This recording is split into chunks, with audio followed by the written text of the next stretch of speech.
بسم اللہ الرحمن الرحیم۔ السلام علیکم ناظرین، عمران خان کی پارٹی کی تقریباً تمام قیادت نے دوبارہ لانگ مارچ کرنے کی مخالفت کر دی ہے، اور خاص طور پر جنوبی پنجاب کے تو تمام ہی اراکین نے مسترد کر دیا ہے اس بات کو کہ لانگ مارچ دوبارہ کیا جائے۔ سینٹرل پنجاب سے کچھ لوگوں نے تائید کی ہے، زیادہ تر نے مخالفت کی ہے، البتہ پختونخوا میں 2-3 لیڈروں کو چھوڑ کر سب نے اس کی حمایت کی ہے۔ اس کے باوجود عمران خان ابھی تک کوئی فیصلہ نہیں کر سکا کہ لانگ مارچ کرنا ہے کہ نہیں کرنا۔ اصولی طور پر انہوں نے ایک پٹیشن سپریم کورٹ میں دائر کرنا تھی، وہ دائر کر دی ہے۔ اس میں اپنے لیے اجازت اور تحفظ نامے سارے طلب مانگ لیے ہیں سپریم کورٹ سے۔ دیکھیے سپریم کورٹ اس پر کب فیصلہ سناتی ہے، لیکن اس سے پہلے ایک اور ماجرا یہ ہوا کہ سپریم کورٹ نے تفصیلی فیصلہ حکومت کی طرف سے جو توہین عدالت کا ایک کیس دائر کیا گیا تھا عمران خان کے خلاف، اس پر جو فیصلہ دیا تھا اس میں عمران خان کو انہوں نے بری کر دیا تھا شک کا فائدہ دے کر۔ تو اس کا تفصیلی فیصلہ جو جاری ہوا ہے اس میں انہوں نے یہ کہا ہے کہ 4 ججوں نے کہ فی الحال تو کوئی ایسے ثبوت نہیں ملے کہ عمران خان نے کوئی توہین عدالت کی ہو یا عدالت کی کسی حکم کی خلاف ورزی کی ہو، جبکہ جسٹس یحییٰ آفریدی نے یہ بتایا کہ عمران خان کی آڈیو ویڈیو ٹیپ موجود ہے جس میں وہ ہدایات دے رہے ہیں کہ سب کارکن ریڈ زون میں پہنچے، ڈی چوک میں پہنچے، جبکہ یہ اس سے پہلے عدالت یہ فیصلہ سنا چکی تھی کہ لانگ مارچ کے شرکاء جو ہیں وہ کشمیر ہائی وے، سری نگر ہائی وے پر جائیں گے اور کسی اور جگہ نہیں جائیں گے۔ اس کے باوجود عمران خان نے ہدایت دی اور اس کی ہدایت پر پھر یہ لوگ پہنچے ڈی چوک میں۔ تو سفیشینٹ مواد موجود ہے کہ عمران خان کے خلاف توہین عدالت کی کارروائی کی جائے، تاہم باقی 4 ججوں نے وہ اپنا فیصلہ یہی دیا کہ عمران خان نے بظاہر خلاف ورزی نہیں کی، ایسا کوئی فی الحال مواد موجود نہیں ہے۔ البتہ انہوں نے ISI اور چیف کمشنر اسلام آباد اور چیف سیکرٹری وغیرہ سے رپورٹیں طلب کر لی ہیں کہ تفصیل بتائی جائے کہ کیا کارکن PTI کے ریڈ زون تک پہنچے اور انہوں نے کیا توڑ پھوڑ کی، اور دوسری طرف یہ ہے کہ حکومت نے کیا عدالتی حکامات پر عمل درآمد کیا، کیا تمام رکاوٹیں ہٹا لیں۔ تو اس سے PTI کو ایک توقع ہے کہ یہ فیصلہ حکومت کے خلاف آئے گا، یہ ان کی توقع ہے، ضروری نہیں۔ تو یہ جواب مانگیں گے 10 دن کے اندر۔ تو اس صورتحال میں یہ خیال ظاہر کیا جا رہا ہے کہ اب عمران خان 10 دن تک تو دھرنے کی تاریخ کا اعلان نہیں کریں گے، کیونکہ 10 دن کے اندر جو رپورٹیں طلب کی گئی ہیں ان کے بعد سپریم کورٹ کیا رائے دیتی ہے، اپنا فیصلہ بدلتی ہے یا کوئی مزید فیصلہ سناتی ہے یا حکومت کو قصوروار ٹھہراتی ہے، یہ کیا کرتی ہے، تو اس کا انتظار کرنے کے بعد یہ تاریخ دی جائے گی۔ گویا کہ عمران خان کو 10 دن کم سے کم مل گئے ہیں مزید غور کے لیے یا مزید تیاری کے لیے۔ کم سے کم 10 دن میں نے اس لیے کہا کہ جب یہ رپورٹیں جائیں گی تو اس کے بعد ہو سکتا ہے کہ عدالت ایک ہی دن میں فیصلہ دے دے یا مزید کارروائی کے لیے کچھ اور دن لگے۔ دونوں صورتوں میں 10 دن تو کم سے کم عمران خان کو مل گئے۔ دوسری طرف PTI نے فوج کی قیادت کے خلاف اپنی مہم بہت زیادہ تیز کر دی ہے، اور اب باقاعدہ 5 نام لے کر ان کو ہٹ کیا جا رہا ہے، ان کو گالیاں دی جا رہی ہیں۔ سر فہرست میں جنرل قمر جاوید باجوہ ہیں، پھر جنرل ندیم انجم ہیں جو ISI کے سربراہ ہیں، پھر جنرل اظہر عباس ہیں، شمشاد مرزا ہیں، ایک وہ جو ISPR کے ہیں بابر صاحب، ان کے خلاف بھی گالی گلوچ اور نہایت توہین آمیز اور بہت گھٹیا اور بازاری قسم کی گفتگو کی جا رہی ہے۔ اور ARY TV جو فوج کے خلاف اس وقت سب سے بڑا بھونپو بنا ہوا ہے، اس نے تو باقاعدہ ایک پروگرام کر دیا کہ وہ کون تھا، کہ حکومت تو عمران خان کر رہا تھا لیکن پریزنرز کی وین جو تھی وہ کس نے بھیجی، فلاں کا تبادلہ کس نے کیا، فلاں آرڈر کس نے پاس کیا، فلاں کو کس نے آنے سے روکا، فلاں کو کس نے جانے سے روکا۔ تو یعنی اس طرح کی بات کر کے وہ اس میں ایک شیڈو دیا گیا ہے جو کسی بھی آدمی کو ہو سکتا ہے، لیکن جو نتیجہ اس سے جو اخذ لوگ کر سکتے ہیں وہ یہ ہے کہ یہ فوج کی عسکری قیادت کے جو سربراہ ہیں، فوج کے جو سربراہ ہیں ان کا خاکہ بنایا گیا ہے اور ان کو ہٹ کیا جا رہا ہے۔ تو یہ بڑی کھل کھلا کر یہ PTI کی پوری سوشل میڈیا ٹیم اور 1-2 چینل یہ باتیں کر رہے ہیں۔ تو اب اس میں فوج کے لیے نوٹس لینا بھی بہت مشکل سا ہو گیا ہے، کیونکہ مہم بہت تیز ہے اور پکڑائی میں جو لوگ آ رہے ہیں وہ تو پاکستان کے ہی ہوں گے، پاکستان سے باہر کے لوگ تو ان کی گرفت میں نہیں آ سکتے۔ اور اس پر کسی ستم ظریف نے یہ تبصرہ کیا کہ اے باد صبا ای ہمہ آبردہ تست، یعنی اس سب کے ذمہ دار آپ خود ہیں۔ ظاہر ہے کہ یہ وہ سوشل میڈیا ٹیم ہے جس کو اداروں نے قومی خزانے سے اربوں روپے کے فنڈ دیے اور ان کو نواز شریف کے خلاف، اپوزیشن کے اس وقت کی اپوزیشن کے خلاف اور پارلیمنٹ کے خلاف اور سیاستدانوں کے خلاف ایک بہت لمبی اور بہت وسیع اور بہت ہمہ گیر مہم کے لیے استعمال کیا۔ اس وقت کی قیادت کو علم نہیں تھا کہ یہی ٹیم ان کی طرف اپنا رخ کر لے گی اور بلکہ ان کو کاٹنا شروع کر دے گی، میں تو یہ کہوں گا۔ تو اب ظاہر ہے عسکری قیادت جو ہے وہ اس صورتحال پر سوچ وچار کر رہی ہے، سوچ رہی ہے یا متفکر ہے کہ یہ ہم نے کیا کر دیا، کیونکہ جو کچھ بھی ہوا، اور صرف یہ سوشل میڈیا ٹیم کا ہی چکر نہیں ہے، بلکہ اس ہائیبرڈ تجربے سے پاکستان میں جو تباہی آئی اس کا سب سے زیادہ ان حضرات کے لیے جو تکلیف دہ مسئلہ ہے وہ یہ ہے کہ تنخواہیں دینے کے لیے پیسے بھی بڑی مشکل سے ان کا بندوبست کیا جا رہا ہے۔ یعنی یہ نوبت آ گئی اور یہ اس سے پہلے نہیں تھی۔ اچھا خاصا پاکستان ایک معمول کے مطابق چل رہا تھا، بہت اچھا نہیں تھا، بہت برا بھی نہیں تھا، تباہی کی طرف حالات نہیں جا رہے تھے، لیکن اربوں روپے کی مہم چلا کر اور ایک بہت بڑا ایڈونچر کر کے ایک پارلیمانی جمہوری حکومت کو ختم کیا گیا اور اس کی جگہ جال سازی اور دھاندلی کے ذریعے عمران خان کو لایا گیا، اور اب وہی عمران خان ان کے لیے زیادہ مسئلہ بنا ہوا ہے اپوزیشن کے لیے۔ یعنی وہ جو فوج کی جو اپوزیشن اس زمانے میں تھی، فوج جس کو اپوزیشن سمجھ رہی تھی، اور اس کے لیے عمران خان اتنا مسئلہ نہیں ہے۔ اگر آج بھی عسکری ادارے ان کو ہم ایک طرف رکھ دیں تو حکومت عمران خان سے نمٹنے کے لیے کافی ہے،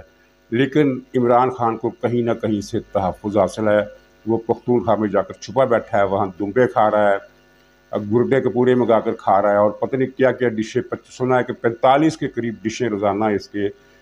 ٹیبل پر ہوتی ہیں، اور وہ سب پر ہاتھ صاف کرتا ہے۔ یہ کچھ لوگوں کا کہنا ہے کہ یہ دراصل اس کی بھوک میں جو اضافہ ہو گیا، اس کی خوراک میں جو اضافہ ہو گیا، تو یہ اس کی ٹینشن کی وجہ سے، اور ٹینشن تو اسے ہے کیونکہ ہر محاذ پر منہ کی کھا رہا ہے۔ اگرچہ ایک ادارہ اس کی کھل کر سپورٹ کر رہا ہے، اس کو بری کر رہا ہے، اس کو تحفظ دے رہا ہے اور اس کے لیے حکومت کا ناطقہ بھی بند کر رہا ہے، اس کے باوجود عمران خان کو کامیابی نہیں مل رہی ہے، اور خاص طور پر لانگ مارچ کے بارے میں یہی کہا جا رہا ہے کہ اس مرتبہ یہ پہلے سے زیادہ ذلیل ہوگا۔ تو ناظرین، ایک طرف یہ معاملات ہیں اور دوسری طرف یہ خبریں پھیلائی جا رہی ہیں انہی حلقوں کی طرف سے، اور ان میں ٹھیک ہے ایک بنیادی طور پر ایک وہ سچی بات ہے، وہ یہ ہے کہ فوج کی قیادت کے اندر ایک دراڑ ہے، یعنی یا فوج کے اندر ایک دراڑ ہے اور اس دراڑ سے عمران خان فائدہ اٹھائے گا۔ اچھا، بات دراڑ کی حد تک صحیح ہے، اگرچہ اسے دراڑ کا نام دینا ٹھیک نہیں ہے، اسے اختلاف رائے اور پالیسی کا اور سوچ کا اختلاف کہا جا سکتا، دراڑ نہیں۔ اور دوسری بات یہ ہے کہ اس دراڑ سے، اگر پی ٹی آئی والے اسے دراڑ ہی کہنے پر مصر ہیں، تو اس دراڑ سے جو وہ فائدہ متوقع سمجھ رہے ہیں وہ نہیں ملنے والا، کیونکہ معاملہ وہ نہیں ہے جو سمجھ رہے ہیں۔ فوج کی قیادت میں یہ پی ٹی آئی والے تصور دے رہے ہیں کہ ایک دھڑا عمران خان کا مخالف ہے اور ایک دھڑا عمران خان کا حامی ہے، جو عمران خان کو دوبارہ لانا چاہتا ہے اور وہ کامیاب ہوگا۔ یہ ان کی غلط رپورٹ ہے، اور وہ جان بوجھ کر شاید جھوٹ بول رہے ہوں یا کسی دھوکے میں ہوں۔ فوج کے اندر جو اختلاف ہے وہ اس طرح کا نہیں ہے، وہ اختلاف اس طرح کا ہے کہ ایک طبقہ یہ چاہتا ہے کہ بالکل غیر جانبدار ہو جانے کی ضرورت ہے، یعنی جس طرح وہ دعویٰ کیا گیا تھا کہ ہم نیوٹرل ہے، یہ وعدہ کیا گیا تو اس پر عمل کیا جائے۔ لیکن دوسرا دھڑا جو ہے اس کی سوچ وہی ہے جس کی آبیاری، بلکہ جس کی کاشت ایوب خان کے دور سے ہوئی تھی، اس کے بعد آبیاری اس کی ہوتی رہی، مشرف نے کی، اس سے پہلے ضیاء الحق نے کی۔ وہ یہ ہے کہ سیاستدانوں کو ملک کا اقتدار نہیں دینا چاہیے، یہ سیاستدان کرپٹ ہوتے ہیں، یعنی یہ سوچ اور اس سوچ کے درمیان ایک آمنا سامنا ہے۔ تو یہ لوگ عمران خان کو لانے کا کوئی بھی حامی نہیں ہے، کسی کا بھی یہ مطالبہ نہیں ہے کہ عمران خان کو دوبارہ لاؤ۔ سارا اختلاف اس بات پر ہے کہ پارلیمنٹ کو، جمہوریت کو اپنے حساب سے چلنے دیا جائے، جس طرح بھارت میں چل رہی ہے، جس طرح بنگلہ دیش میں چل رہی ہے، اور جس طرح دوسرے جمہوری ممالک میں چل رہی ہے۔ لیکن دوسرا دھڑا یہ کہتا ہے کہ سیاستدان کرپٹ ہوتے ہیں، ان کو حکومتیں دی جائے۔ ان کا زور جو ہے وہ اب اس بات پر ہے، وہ صدارتی نظام والی لابی تو ہو گئی ختم، اب ان کا زور اس طرف ہے کہ کوئی ٹیکنوکریٹ گورنمنٹ لا کر پہلے مسائل حل کیے جائیں، آئین میں کوئی ترامیم کی جائے، انتخابی اصلاحات کی جائیں، مالیاتی معاملات جو ہیں ان کو کسی ڈھب پر لایا جائے، پھر دیکھا جائے گا کہ انتخابات کرانے ہیں کہ نہیں کرانے۔ یہ صورتحال ہے۔ اب اس صورتحال میں کیا غلط ہے کیا صحیح، اس بحث میں پڑے بغیر خلاصہ یہ نکلتا ہے کہ اس بحث کا کوئی تعلق عمران خان کو واپس لانے سے نہیں ہے۔ عمران خان کے حق میں جو لوگ تھے ان کو اب معاملات کی سمجھ آ گئی ہے، کیونکہ اعلیٰ قیادت نے ان کو جب پوری تصویر دکھائی کہ یہ معیشت میں ہوا، یہ خارجہ پالیسی میں ہوا، اور یہ فلاں شعبے میں ہوا، یہ فلاں شعبے میں ہوا، تو ان کے جو ذہن میں تھی عمران خان کے لیے کوئی مثبت سوچ یا نرم پہلو، وہ ختم ہو گیا ہے۔ اور عمران خان کے حوالے سے فوج میں کوئی ایشو نہیں ہے۔ ایشو یہی ہے کہ جو ٹاپ براس ہے وہ یہ چاہتی ہے کہ ہم نے جو نیوٹرل رہنے کا وعدہ کیا ہے اس پر قائم رہیں اور پاکستان میں جمہوریت اور پارلیمنٹ کو اپنا راستہ لینے دیں۔ اگرچہ یہ پوری طرح اس لیے قابل عمل نہیں ہے کہ اگر کسی طبقے کی طرف سے دباؤ آتا ہے اور مخلوط حکومت جو ہے اس کا ایک اتحادی بھی الگ کر دیا جاتا ہے یا الگ ہو جاتا ہے، تو یہ جو حکومت ختم ہو جائے گی، پھر کسی نئے کو وزیر اعظم کو بلایا جائے گا، وہ نہیں بن سکے گا، پھر اسمبلی توڑنا پڑے گی اور بحران کی ایک شکل بن جائے گی، اور بحران کی اس شکل سے عسکری قیادت بچنا چاہتی ہے۔ کوئی نہ کوئی کوارٹر ایک ایسا موجود ہے جو حالات میں بگاڑ اور انتشار پیدا کرنا چاہتا ہے۔ ہم اس کی طرف اشارہ نہیں کرتے، عسکری قیادت کو اچھی طرح پتہ ہے، اور میرا خیال ہے بلکہ یقین ہے کہ وہ ان کو بھی اپنے پیج پر لانے کی کوشش کر رہی ہوگی کہ یہ معاملات اس طرف نہ جائیں، لیکن وہ بہت ہی محدود طبقہ ہے۔ اگر وہ محدود طبقہ نہ ہوتا تو عمران خان کا لہجہ وہ نہ ہوتا جو اس وقت مایوسی کے اندھیروں میں ہمیں ڈوبا ہوا نظر آتا ہے۔ اس کے لہجے میں ایک تھکن ہے، ایک مایوسی ہے، ایک جھنجھلاہٹ ہے، ایک غصہ ہے۔ اور ناظرین، پھر یہ انہوں نے پی ٹی آئی نے یہ مایوسی کے عالم میں جھوٹ کی ایک نئی مہم چلا دی ہے۔ اس میں کم سے کم یہ 3 دنوں میں انہوں نے 10 یا 11 ویڈیوز جھوٹی خبریں چلائی ہیں، وہ سب باؤنس ہوئی ہیں۔ ایک تازہ ترین ویڈیو تو آپ نے دیکھ لی ہوگی جس میں ایک وفاقی سیکریٹری یا چیف سیکریٹری، پتہ نہیں کیا اس کا نام بتایا گیا، وہ پولیس کو ہدایت کر رہا ہے، پولیس کے سربراہ کو، کہ 2 4 5 لاشیں گرانی پڑے تو گرا دو، ان پی ٹی آئی والوں کو روکنا پڑے گا۔ اب وہ فوراً ہی جھوٹی ثابت ہو گئی، لیکن اس کو اتنا زیادہ وائرل کیا گیا کہ پتہ نہیں کتنے ایسے لوگوں نے بھی اسے دیکھا ہوگا جن تک یہ تردید نہیں پہنچی ہوگی۔ ایک کامن سینس کی بات ہے کہ اگر کوئی سیکریٹری لیول کا افسر اتنا بے رحم ہو بھی کہ اسے 4 5 لاشیں گرانے کا آرڈر دینے میں کوئی تامل نہ ہو، تو بھی وہ یہ آرڈر ٹیلی فون پر تو نہیں دے گا، کیونکہ سب کو پتہ ہے، ہر افسر کو پتہ ہے کہ پاکستان میں ہر افسر کا، ہر سیاستدان کا ٹیلی فون ٹیپ ہوتا ہے۔ یہاں تک کہ جو گفتگو وہ احتیاط سے کرتے ہیں، یعنی اپنی دانش میں وہ لان میں بیٹھ جاتے ہیں کہ جہاں کوئی بکنگ نہیں ہوگی، جہاں کوئی کیمرہ بھی نہیں پہنچے گا، تو وہاں سے بھی چیزیں ریکارڈ ہو جاتی ہیں۔ تو یہ کون سا ایسا سیکریٹری، بیوقوف قسم کا سیکریٹری ہے جو ٹیلی فون پر ہدایات دے رہا ہے کہ 5 لاشیں گرا دو؟ خیر وہ جھوٹا ثابت ہو گیا۔ ایک جھوٹ ARY کے ایک چودھری غلام حسین، وہ جس کے بارے میں آپ کو پتہ ہے کہ وہ ایک پروگرام میں 6 7 ایسے جھوٹ بولتا ہے کہ جس کو سن کر سفید جھوٹ کی جو اصطلاح ہے وہ بھی شرما جائے۔ تو اس نے ایک جھوٹ یہ بولا کہ جنرل باجوہ نے مجھے ایک ملاقات میں بتایا کہ سی پیک کے بنانے میں نواز شریف نے $9 ارب کی کرپشن کی ہے۔ $9 ارب، یعنی یہ تقریباً 18 کھرب روپے بن جاتے ہیں، 18 کھرب روپے۔ اور یہ باجوہ صاحب نے مجھے کہا ہے۔ اور پھر وہ جو کپتان کا ذاتی کالم نویس ہے اس نے اپنے ٹی وی پروگرام میں اس الزام کا اعادہ کیا، یعنی گویا کہ اس کی تصدیق کر دی۔